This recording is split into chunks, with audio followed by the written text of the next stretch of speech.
এই যে অভি। Hello sir. বাড়িটা চিনতে কোনো অসুবিধা হয়নি তো? না, প্রথমে তো মনে হচ্ছিল ঠিক বাড়িতেই ঢুকেছি, এখন তোমাকে দেখে একটু কনফিউজ লাগছে। এরকম সংশয় হয়েছো কেন? তুমি কি পুলিশ না অ্যাক্টর? আস্তে আস্তে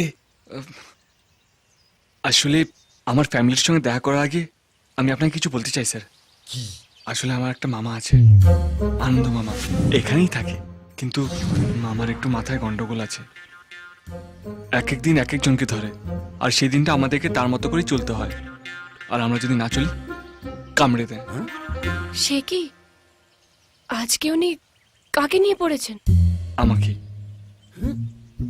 আমি নাকি দেবনগরের এমএলএ, আর একদিন আমার মুখ্যমন্ত্রী হওয়ার চান্সও আছে। আচ্ছা, এইটুকু তো? হ্যাঁ স্যার, কিন্তু একটা কথা আছে স্যার। কি? আমার মামাকে একটু কেয়ারফুলি হ্যান্ডেল করতে হবে আপনাকে।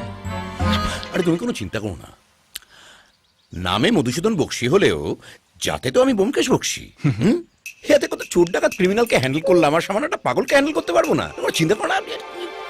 Thank you sir. চলো।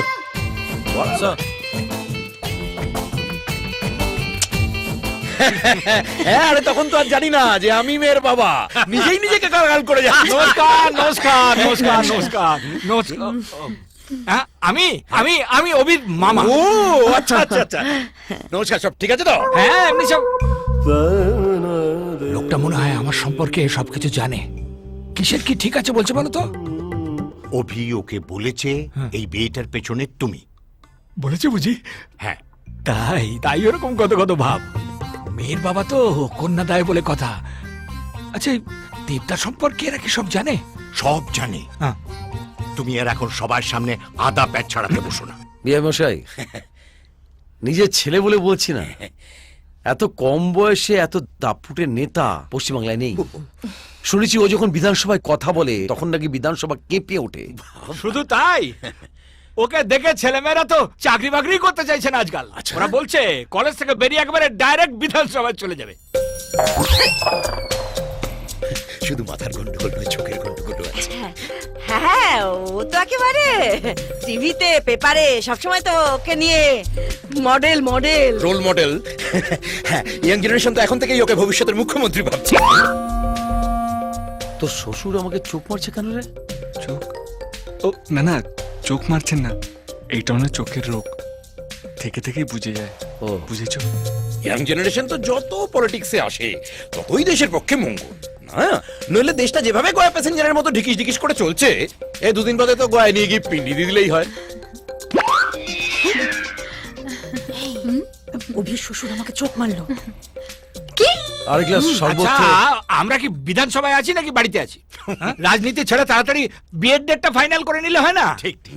বিয়ে মশাই, বলছিলাম কি যে যত তাড়াতাড়ি সম্ভব বিয়ের ডেটটা ঠিক করে দিন। হ্যাঁ, আপনি বিয়ের দিনটা ঠিক করে ফেললেই আমাদের আবার মনমোহন জি আর সোনিয়াজিকে নেমন্তন্ন করতে দিল্লি যেতে হবে, তো আপনাকেও নিয়ে যাবো, আলাপ করিয়ে দেবো। ওদের বাড়িতে তো আমাদের হরদম যাতায়াত।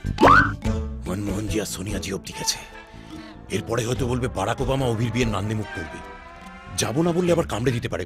নিশ্চয়ই আপনি যেখানে বলবেন আমি আপনার সঙ্গে যাবো। আচ্ছা, তবে আমরা উঠি। হ্যাঁ, আচ্ছা, একদিন আসুন না আমাদের বাড়ি। আসবো আসবো। অভি আসি। আসেন আসেন আসেন আসেন। আনন্দবাবু, হ্যাঁ? আমিও আপনাকে এক জায়গায় নেমন্তন্ন করতে নিয়ে যাব। অমিতাভ বচ্চন, ওর বাড়িতে আমাদের হরদম যাতায়াত আছে।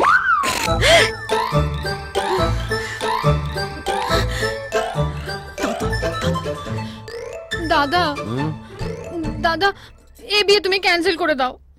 কেন? মেয়েকে পছন্দ হয়নি? মেয়েটা ভালো, বাবা অসভ্যের মতো যাকে তাকে চোখ মারছে। আরে না রে বাবা, ওর বাবার চোখের রোগ আছে, অভি আমাকে বলেছে।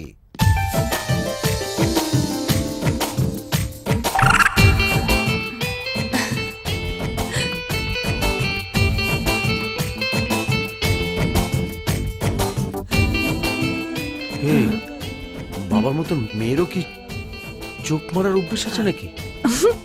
হ্যাঁ, এটা অন্য। আরে শুনছো সবাই, কান পেতে ভাই, যৌবনের রং মরেছে, চোর পুলিশের বিরুদ্ধ জমে